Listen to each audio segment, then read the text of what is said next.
Hello everyone. आजिर video समस्त को स्वागत। पठाणी सामंत एग्जाम तुम 2026 आज आम तुम एक टॉपिक देखुं हाराहारी बुझीगला। जो मैंने आम टेलीग्राम ग्रुप रे जॉइन होना निश्चित भाव जॉइन हो कारण सेठी तुमको सब इम्पोर्टाट क्वेश्चन एवं क्विज मिल जाऊँगी जहाद्वारा कि तुम परीक्षा पूर्व तुम रिविजन कर सब क्वेश्चन टाइमिंग रोचे तुम लाइव अटेंड कर ओके। टेलीग्राम ग्रुप लिंक निज फ्रेंड्स मान सहित शेयर करने को भूलनी। तो देख गोटे टॉपिक तुम रोचे हाराहारी। तो यहाँ को तुम देख जदि परिसंख्यान तुम माध्यमान जो लिखा जाए माध्यमान तुम जहाँ तुम हाराहारी एवरेज भी सेम बुझीगला। मन कर ये देख मु चार्टा संख्या ये लिखुची तुम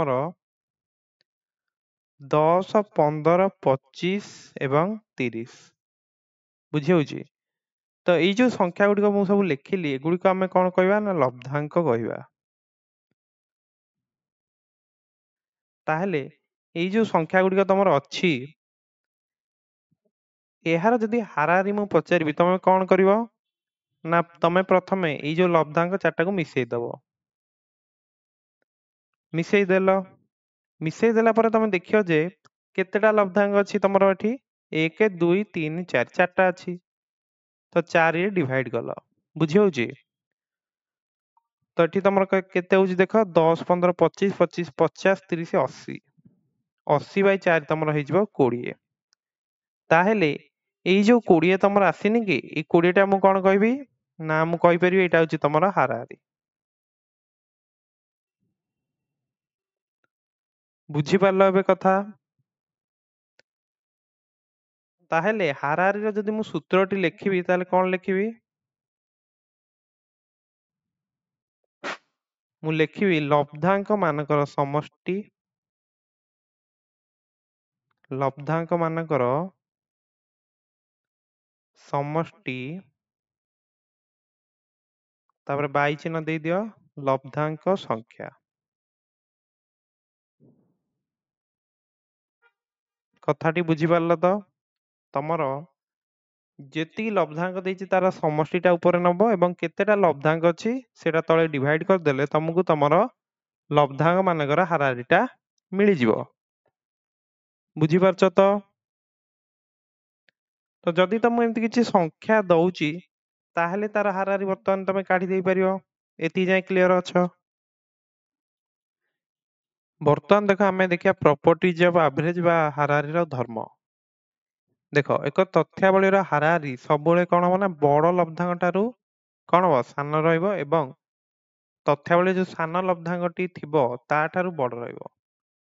तो गोटे उदाहरण नहीं कि भी देखीदवा देख मन कर तुम अच्छी 3 7 5 आ गोटे अच्छी 9 ताले ये जो चार्टा लब्धांकर हाराहारी केते हो ना 3 + 5 + 7 + 9 केते डिवाइड करी 4 डिवाइड करी 3 5 केते 8 7 15 9 24 24 को 4 डिवाइड कले केते आछियो 6 ता माने देख ये जो तथ्यावली सबुठारु सान कि 3 थिला तो 3 ठारु देख हाराहारीटा जो आछि हमर 6 बड़ अछि बुझियला।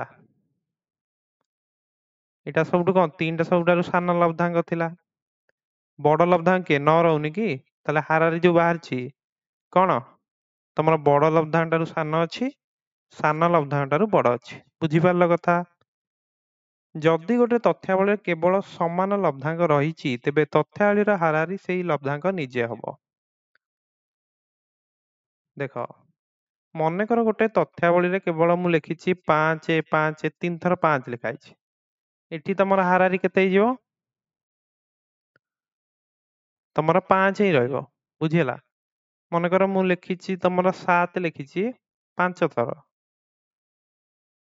तो ये तुम किसी देखिया दरकार ना कारण ये तुम हाराहारी भी केते 7 ही रहिबो बुझी होची कथा। समान लब्धांक जेते थर लिखाई भी हाराहारी से ही लब्धांक निजे रहिबो बुझीगल। नेक्स्ट देख जदि तुम तथ्यावली गोटे लब्धांक 0 लिखा ताले ଏହାକୁ ହାରାହାରି ମାନେ ବାହାର କରିବା ପାଇଁ ଅନ୍ତର୍ଭୁକ୍ତ କରାଯିବ। ବୁଝିପାରୁଛ କଥା? ମନେକର ମୁଁ ଲେଖିଛି 5 7 8 9 1 0। ବୁଝିହେଲା? ତା ମାନେ ଏଠି ମୁଁ ପଚାରିଲି ଯେ ତମର ହାରାହାରି କିମ୍ବା ମାଧ୍ୟମାନଟା କେତେ ହବ ହେଲା। କ୍ୱେଶ୍ଚିନ୍ ଯଦି ମାଧ୍ୟମାନ ବି ପଚାରିଛି ସେଇ ସେମ୍ କନସେପ୍ଟ ୟୁଜ୍ କରିବ। ଓକେ, ତ ଏଠି ମୁଁ କଣ କରିବି ନା ଏଇ ଯୋଉ ଲବ୍ଧାଙ୍କ ଗୁଡାକୁ ମୁଁ ମିଶେଇ ଦେଲି 5 + 7 + 8 + 9 + 1 + 0। ଟୋଟାଲି କେତେଟା ଅଛି? ଟୋଟାଲ ଅଛି 6ଟା। 6ରେ ଡିଭାଇଡ୍ କଲି। ବୁଝି ହଉଛି ତ କଥା? କେତେ ହଉଛି? 5 7 12 8 20 9 29 1 30। 30/6। ତ ଏଠି ମୁଁ ବୁଝଉଥିଲି ତମକୁ ଯେ ଏଠି ତମେ ଆଉ 5 ନେଇଯିବନି, ଯେ 5ଟା ଲବ୍ଧାଙ୍କ ଅଛି ଆଉ 0ଟା ନେବିନି ଏମିତି ଭାବିବନି। 0କୁ ବି ଇନକ୍ଲୁଡ କରିବାକୁ ପଡିବ ଏବଂ ଲବ୍ଧାଙ୍କ ସଂଖ୍ୟା ତମର 0କୁ ମିଶେଇକି 6ଟା ହଉଛି। ବୁଝିହେଲା? ତ ଏଠି ତମର ହାରାହାରି କେତେ? 5 ରହିବ। ତ ଏଇ ଯୋଉ ହାରାହାରିର ତମର ଯୋଉ ଧର୍ମ ଗୁଡିକ ବୁଝିଗଲ, କିଛି ଆଉ ଡାଉଟ ନାହିଁ। ଏଗୁଡିକ ସବୁ କପିରେ ବର୍ତ୍ତମାନ ଲେଖିଦିଅ। ନେକ୍ସଟ ଦେଖିବା। ନେକ୍ସଟ ଦେଖ, ତମର ଏକ ତଥ୍ୟାବଳୀ ରହିଛି ହେଲା ଏବଂ ଏଇ ତଥ୍ୟାବଳୀର ହାରାହାରି ତମର m ଅଛି। ବୁଝିହେଲା? ଯଦି ତମେ ଯୋଉ ତଥ୍ୟାବଳୀ ଥିବା ଲବ୍ଧାଙ୍କ ଗୁଡିକର ସହିତ ଦେଖ ପ୍ଲସ୍ a କରୁଛ ହେଲା, ଏଇଟା ପ୍ରଥମ ପଏଣ୍ଟ। ପ୍ଲସ୍ a କରୁଛ ତାହେଲେ ହାରାହାରି ମଧ୍ୟ ସେ ଅନୁସାରେ m + a ହେଇଯିବ। ବୁଝିହେଲା? ପ୍ଲସ୍ a ମାନେ କଣ ନା ସବୁ ଲବ୍ଧାଙ୍କ ସହିତ a add call. Second point, ସବୁ ଲବ୍ଧାଙ୍କ ସହିତ ଯଦି ତମେ ମାଇନସ a ମାନେ a ବିୟୋଗ କରିଦଉଛ ତାହେଲେ ଏଇ ଯୋଉ ହାରାହାରି m ନଥିଲା ସେଟା ତମର m - a ହେଇଯିବ। ବୁଝିହେଲା? ନେକ୍ସଟ ପଏଣ୍ଟ ତମର ଅଛି ଦେଖ, ପ୍ରତି ଲବ୍ଧାଙ୍କ ସହିତ ତମେ କଣ କଲ ନା ଗୁଣନ a କରୁଛ, ତାହେଲେ ହାରାହାରି ମଧ୍ୟ ତମର m × a ଏଟା କେତେ ହେଇଯିବ ନା ma ହେଇଯିବ। ବୁଝିହେଲା? ନେକ୍ସଟ ପଏଣ୍ଟ ତମର ହଉଛି ଯଦି ପ୍ରତି ଲବ୍ଧାଙ୍କୁ ତମେ a ଦ୍ୱାରା ଭାଗ କରିଦଉଛ ତାହେଲେ ହାରାହାରି ମଧ୍ୟ ତମର m ହରଣ a ହେଇଯିବ। ବୁଝିପାରୁଛ? ପ୍ରଥମ ପଏଣ୍ଟଟା ଯଦି ଆମେ ଟିକେ ଗୋଟେ ଉଦାହରଣ ଦେଇକି ଦେଖିବା, ତମର ଥିଲା କେତେ? 3 4 5 ତିନିଟା ଥିଲା। ବୁଝି ହଉଛି? ପ୍ରତିଥିରେ ଆମେ କଣ କଲେ ନା +2 କରିଦବା। ତ ଦେଖ ପ୍ରଥମରୁ ହାରାହାରିଟା କେତେ ଥିଲା? 3 + 4 + 5, 3 ଡିଭାଇଡ କର। ଇଏ ତମର ହଉଛି 12/3 ହଉଥିଲା 4। ପ୍ରତିଥିରେ ଆମେ 2 2 ମିଶେଇ ଦବା, ତାହେଲେ କେତେ ହେଇଯିବ? 5 6 7। 3 ଡିଭାଇଡ କର, କେତେ ହବ? 11 + 7 ହଉଛି 18। 18/3 ହଉଛି 6। ବୁଝିହେଲା? ତାହେଲେ ତମର ହାରାହାରିଟା କେତେ ବଢିଲା? +2 ହେଇଗଲାନି କି? ତ ଦେଖ ପ୍ରତି ଲବ୍ଧାଙ୍କରେ 2 ମିଶେଇଲ ବୋଲି ତମର ହାରାହାରି ମଧ୍ୟ 2 ବଢିଗଲା। ବୁଝି ହଉଛି? ମନେକର ଏଇ ଯୋଉ 3 4 5 ନେଇଥିଲେ, ଏଥିରେ ଦେଖ ସେକେଣ୍ଡ ଟା ଦେଖିବା। ଏଇ ଯୋଉ 3 4 5 ନେଇଥିଲେ ଏଥିରୁ ମୁଁ 1 ବିୟୋଗ କରିଦଉଛି, ତ କେତେ ହେଇଯିବ ନା 2 3 4। ପ୍ରଥମରୁ ହାରାହାରି କେତେ ଥିଲା? ଏଠି ଦେଖ 4 ଆସିଥିଲା। 4 ଆସିଥିଲା ନା? 1 ବିୟୋଗ କଲା ପରେ କେତେ ହେଇଯିବ ନା 2 + 3 + 4/3। କେତେ ହେଇଗଲା? 2 3 5 4 9/3 ହଉଛି 3। ତାହେଲେ ବର୍ତ୍ତମାନ ତମେ ବୁଝିପାରୁଥିବ ଯେ 1 ମାଇନସ କରାହେଇଗଲା। ତ ଦେଖ ଲବ୍ଧାଙ୍କ ଗୁଡିକରୁ ତମର 1 ମାଇନସ କଲି ବୋଲି ତମର ହାରାହାରି ବି 1 ମାଇନସ ହେଇଗଲା। ବୁଝି ହଉଛି ଏବେ? ତ ଏଇଟା ତମେ ଚିନ୍ତା କରିପାରିବ ଯେ m ଥିଲା, ସେଥିରୁ ମୁଁ a ସବୁଥିରୁ ମାଇନସ କଲି, ଏଟା ହଉଛି ତମର ଏଠି -1। ତା ମାନେ ଦେଖ ତମର ହାରାହାରିଟା କଣ ହେଇଗଲା ନା m - a। ବୁଝି ହଉଛି?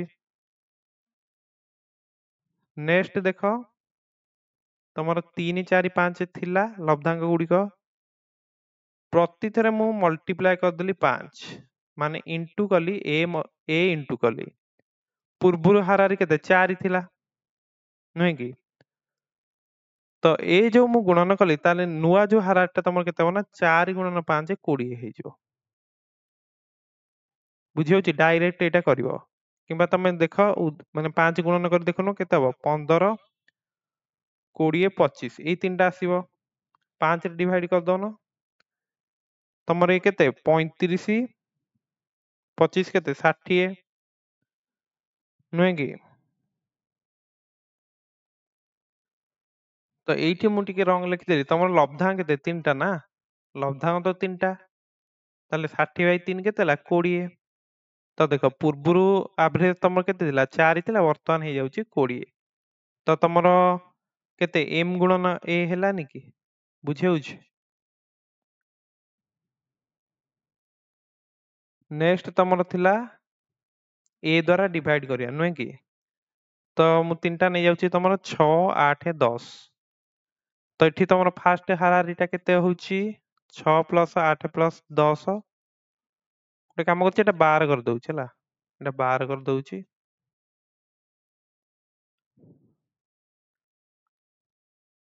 ତ ହାରାହାରି ତମର କେତେ ହଉଛି 6 8 12 ମିଶିକି କେତେ ହଉଛି ତମର ନା 10 ହିଁ ଠିକ ଥିଲା, 10 ନେଇଯାଅ ହେଲା, କାରଣ ଡିଭାଇଡ କରିବାକୁ ଇଜି ହବ। 6 8 10 ମିଶି କେତେ 24, 24/3 ହଉଛି ତମର 8। ବୁଝିହେଲା? ନେକ୍ସଟ ଯଦି ମୁଁ ଏଇଥିରେ କେତେ କରିବି ନା ଡିଭାଇଡ ବାଇ 2 କରିଦେଲି, ପ୍ରତ୍ୟେକକୁ 2 ଦ୍ୱାରା ହରଣ କଲି, ତାହେଲେ ହାରାହାରି କେତେ ହବ? ତମେ ଡାଇରେକ୍ଟ ନ କରିବି କରିଦବ ଯେ 8 କୁ 2 ରେ କାଟିକି 4, କିମ୍ବା 2 ରେ କାଟିକି ଦେଖିଦଉନ କେତେ ହଉଛି 3 4 5। ଏ ଯୋଉ 3 4 5 ତିନିଟା ଜାଗାରେ ହାରାହାରି କେତେ 4 ହବନି କି? ବୁଝି ହଉଛି? 3 4 5 ମିଶି କେତେ 12, 12/3 ହଉଛି 4। ବୁଝିହେଲା ତ? ତ ତଥ୍ୟାବଳୀର ଲବ୍ଧାଙ୍କ ସହିତ ତମେ ଯାହା ବି ଚେଞ୍ଜ କରିବ, ତମର ହାରାହାରି ମଧ୍ୟ ସେଇ ଅନୁସାରେ ଚେଞ୍ଜ ହବ। ବୁଝିହେଲା ତ? ଏଥିରେ ତ କିଛି ଆଉ ଡାଉଟ ନଥିବ। ତ ଏତିକି ଲେଖିଦିଅ। ଦେଖ କୋଶ୍ଚିନ୍ ଗୁଡିକ ତମକୁ ଯେହେତୁ ଜଲ୍ଦି କରିବାର ଅଛି, ଏଇଭଳି ଫର୍ମୁଲା ବି ତମକୁ ସବୁ ମନେ ରଖିବାକୁ ପଡିବ। ତ କଣ ଫର୍ମୁଲା ଗୁଡିକ ରହିଛି ଟିକେ ଦେଖିଦବା। ଦେଖ ପ୍ରଥମ n ଟି ଗଣନ ସଂଖ୍ୟାର ହାରାହାରି ତମକୁ ପଚାରି ଦଉଛି, ଯଦି କଣ ହବ n+1/2। କାହିଁକି ହବ ଏଇଟା ମୁଁ କହିଦଉଛି। କାହିଁକି ଦେଖ, ତମର ପ୍ରଥମ n ଟି ଗଣନ ସଂଖ୍ୟାର ସମଷ୍ଟି ଯଦି ମୁଁ ତମକୁ ପଚାରୁଛି, ତ ମତେ କେତେ କହିବ? ସୂତ୍ରଟା ସମସ୍ତେ ଜାଣିଥିବ, n × n+1/2। ତାହେଲେ ପ୍ରଥମ n ଟି ଗଣନ ସଂଖ୍ୟାର ହାରାହାରି ଯଦି ମୁଁ ପଚାରିଦେଲି, ତାହେଲେ ବୁଝିପାରୁଥିବ ଏବେ। ହାରାହାରି କଥା ଯଦି ପଚାରିଦେଲି, ତମେ କଣ କରିବ n × n+1/2 କରିବ, ତାପରେ ଏକ୍ସଟ୍ରା ଗୋଟେ n ରେ ପୁଣି ତ ଡିଭାଇଡ କରିବ ନା, କାରଣ ଗଣନ ସଂଖ୍ୟା କେତେଟା n ଅଛି, ତା ମାନେ ମୁଁ ଏଠି n ଡିଭାଇଡ କରିବିନି କି ତଳେ, କାରଣ ହାରାହାରିର ସୂତ୍ର କଣ, ଯେତିକିଟା ଲବ୍ଧାଙ୍କ ଅଛି ତାର ସମଷ୍ଟି ବାଇ ଲବ୍ଧାଙ୍କ ସଂଖ୍ୟା। ତ ସେଥିପାଇଁ ମୁଁ n ଡିଭାଇଡ କରିବାକୁ ପଡିବ। ତ n ଆଉ n ଏଠି କଟିଗଲା, ତମର ଆନ୍ସର ରହୁଛି n+1/2। ବୁଝିହେଲା କଥାଟି? ମନେକର ମୁଁ ତମକୁ ପଚାରିଦେଲି, ତମର ପ୍ରଥମ 37ଟି ଗଣନ ସଂଖ୍ୟାର ହାରାହାରି କେତେ ହବ? କେତେ ହବ ତାହେଲେ? ତମେ ଡାଇରେକ୍ଟ ସୂତ୍ର ପକେଇଦବ ଯେ n+1/2। ତମେ ଦେଖିବ ଯେ ପ୍ରଥମ 37ଟା ଦେଇଛି, ତା ମାନେ n ଏଠି 37 ଅଛି। ତାହେଲେ ହାରାହାରି ମୁଁ କେତେ କରିବି ନା 37 + 1/2 କରିଦେବି। 38/2 କଲେ କେତେ 19 ହଉଛି ଆନ୍ସର। ବୁଝିହେଲା ଏବେ କଥାଟି? ତ ଏଇଟା ଗଲା ତମର ପ୍ରଥମ ସୂତ୍ର। ପ୍ରଥମ n ଟି ଯୁଗ୍ମ ସଂଖ୍ୟାର ହାରାହାରି ହଉଛି, ତମେ କରିପାରିବ ଯେ n+1 ଡାଇରେକ୍ଟ କରିପାରିବ, କିମ୍ବା ଶେଷ ଯୁଗ୍ମ ସଂଖ୍ୟା ଯୋଉଟା ଅଛି +2/2। ତ ଏଇଟା କେବଳ ପ୍ରଥମ n ଟି ଯୁଗ୍ମ ସଂଖ୍ୟା ପାଇଁ। ବୁଝି ହଉଛି? ଦେଖ ମୁଁ ଲେଖୁଛି ଏଠି, ଏଟା ତମ ସେକେଣ୍ଡ। ପ୍ରଥମ n ଟି ଯୁଗ୍ମ ସଂଖ୍ୟା ମାନେ କଣ 2 4 6 8 ଏମିତି କଣ୍ଟିନ୍ୟୁ ହେଇ ଚାଲିଛି। ମୁଁ ତମକୁ ପଚାରିଲି ଯେ ପ୍ରଥମ 10ଟା ଯୁଗ୍ମ ସଂଖ୍ୟାର ହାରାହାରି କେତେ ହବ?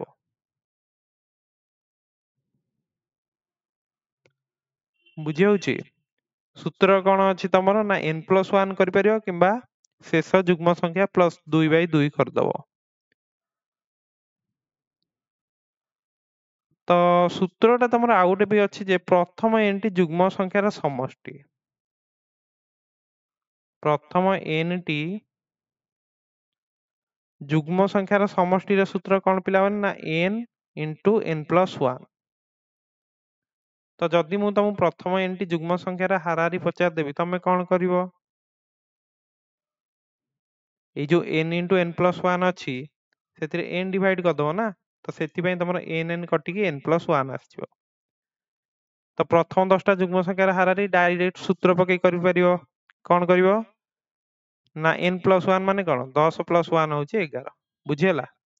प्रथम 10टा जुग्म संख्यार हाराहारी हूँ 11 किंबा जो तुम देछि शेष जुग्म संख्या प्लस 2/2। प्रथम 10टा जुग्म संख्या पचार माने शेष संख्याटा तुम केते शेष संख्याटा तुम 2 गुणन 10 20 रहिबो बुझी होउची तो। जदि एई सीरीज रे तुम 10टा संख्या मु नेबी ताले शेष संख्याटा किए 20 रहिबो ना। तो एई सूत्रटा भी यूज कर परिबो जे शेष संख्या प्लस 2/2 बुझी होउची। तो 20 प्लस 2/2 कर दियो 22/2 होउची तुमर 11 बुझीगला। एमती भी कर परिबो नले एमती कर परिबो। ओके सो बुझी पारछ तो एटा सब मन रखे जे एटा तुम प्रथम n टा संख्या कथा कहूछ माने सब दुईटारू स्टार्ट होतो एमती किछि मझिरु किछि जुग्म संख्या देइथियो सेठी ए फार्मूला टी यूज करियो नाही। तो एटा तुमर सेकंड गला नेक्स्ट थर्ड टा तुमर कोन देइछि प्रथम n टी अजुम संख्यार हाराहारी केते हो डायरेक्ट n किबा शेष अजुम संख्या प्लस 1/2 करि परिबो। तो देखो तुमर एई सूत्रटा केमती आछि प्रथम n टी अजुम संख्यार समष्टि पिला माने केते एई सूत्रटा समस्त जानिछो केते n स्क्वायर ना। ताहेले जदि मु तुम पचार देबी जे प्रथम n टी अजुम संख्यार हाराहारी केते हबो तमे काढी देई परियो। तमे देखिलो जे समष्टि अछि n स्क्वायर ऊपर लिखि देलो ताकू केते रे n डिवाइड कर दबो कारण हाराहारी होची को समष्टि बाई लब्धांग संख्या एवं एठी केते n टा लब्धांग अछि ना। तो n स्क्वायर बाई n केते n हे जिवो। जदि मु तुम पचारली जे प्रथम 7टा अजुम संख्या प्रथम 7टा अजुम संख्यार हाराहारी केते तो तमे डायरेक्ट लिखि दबो जे 7 बुझी होउची किंबा तमे एमती कर परियो जे शेष अजुम संख्या जो रहउची एटा भी तमरो गोटे फार्मूला ना शेष अजुम संख्या प्लस 1/2 शेष अजुम संख्याटा किए रहइबो प्रथम अजुम संख्या की 1 तापरे 3 तापरे 5 तो शेष जो अजुम संख्याटा कोन हबो ना एठी 7टा देइची तो गोटे काम करियो 2 को 7 रे गुणी की 1 माइनस करो 14 माइनस 1 होउची 13 बुझी होउची तो। जदि मु तृतीय अजुम संख्याटा पचारबी तमे कोन करथांत ना 2 को 3 रे गुणी की 1 माइनस कले मिलनी की तमरो 5 बुझीगला। कारण एटा मन रखितो जे n तम अजुम संख्याटा सबले कोन हबो n तम अजुम संख्याटा सबले कोन 2 इंटू 2 इंटू n माइनस 1 बुझी होउची। ताहेले एठी शेष माने जो सप्तम अजुम संख्याटा होउची तमरो 13 बुझी होउची तो 13 तो कोन हबो 13 प्लस 1/2 माने 14/2 होउची तमरो 7 किंतु तमे गोटे फार्मूला मन रख जे प्रथम n टी जुग्म संख्यार सॉरी अजुग्म संख्यार हाराहारी होउची n तो गोटे सूत्र मन रखिथिले भी परीक्षा रे क्वेश्चन कर देई परिवो। तो तीनटा सूत्र हमें देखिदेले वर्तमान तमरो एटा गोटे इंपोर्टेंट कथा देखो क्रमिक संख्या गुड़िकर हाराहारी सबले कोन रहइबा ना प्रथम संख्या युक्त शेष संख्या बाई 2 तो एगुड़िक जहाँ आम पढ़ुंट निश्चित तुम कॉपी लिखि चल। देख मनकर मुझे तुम 20 21 22 23 24 बुझी हो। तो ये जब मुझे हाराहारी बाहर करा कहि तुम गोटे चेष्टा कर सब गुड़िक फास्ट मिसई दवा सब गुड़िक मिसेब तापर 5 डिवाइड कर टाइम लगे किंतु तमें देखीदेल जे यहाँ गोटे क्रमिक संख्यार सीरीज टे अच्छी माने क्रमिक संख्या मान परस्पर माने एक एक आड ही चलती बुझीपार तो +1 तापर पुणी +1 बुझेगा एगुड़िक क्रमिक संख्या ना। तो जेहेतु क्रमिक संख्यार गोटे सीरीज टे देइछि ताले हाराहारी केते हिजिवो केते हिजिवो पिला माने ना मु ऊपर फास्ट लिखली प्रथम संख्या होची 20 शेष संख्या अच्छी 24 तीटा जाक मिसेबी 2 रे हरदेबी एति काम 44/2 होची तमरो 22 बुझिहला। तमे एटी मिसेकी भी चाहिले करि परिबो 20 21 41 22 63 23 86 24 110 बुझिहला 110/2 सॉरी 110/5 केते होची तमरो 22। तो एते जिनस करिया अपेक्षा एमती करदेले बेटर बुझी होची। तो এটা ସବୁଠି अप्लाई करियोनी पिलाने केवल क्रमिक संख्या ପାଇଁ এটা अप्लाई करियो हला क्रमिक संख्या एती जाय क्लियर।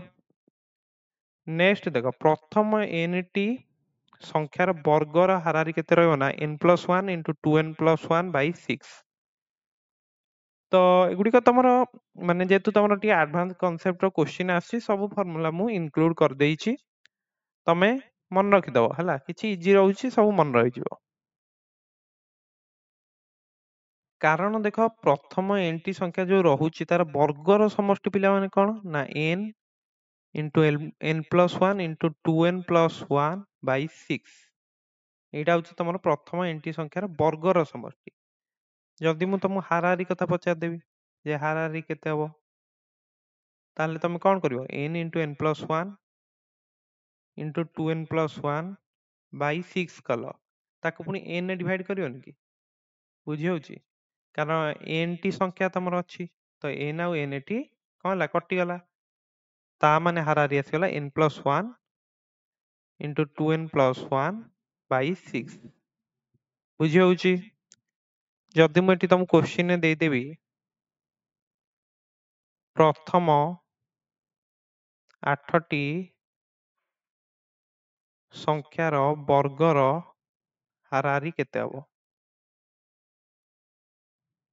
तम पाखरे सूत्र अछि डायरेक्ट पकेई दबो n+1 माने केते 9 2n+1 माने केते 2 * 8 + 1 17 पाई 6 कर दबो नै कि 9 को 17 रे गुणले होछि तमरो 153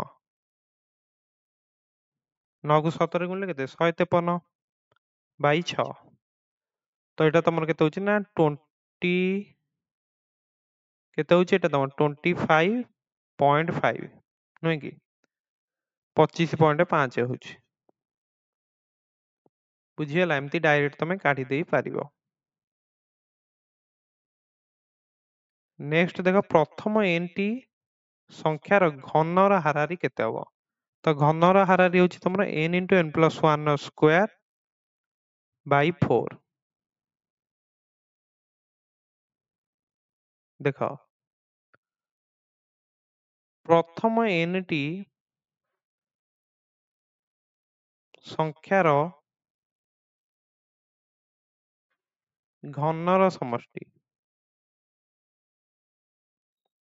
एठी जो वर्गर समष्टि कहितली बुझी पातिल तो माने यार अर्थ थिला 1 रो स्क्वायर + 2 रो स्क्वायर + 3 रो स्क्वायर अप टू n रो स्क्वायर एटा एमती एलाबोरेट करके लिखि दबो सेही बळी प्रथम एनटी संख्यार घनर समष्टि माने कोन ना 1 रो क्यू + 2 रो क्यू + 3 रो क्यू एमिति तमरो कंटिन्यू हेई कि जीवो + n रो क्यू सूत्रटा कोन पिला माने ना n *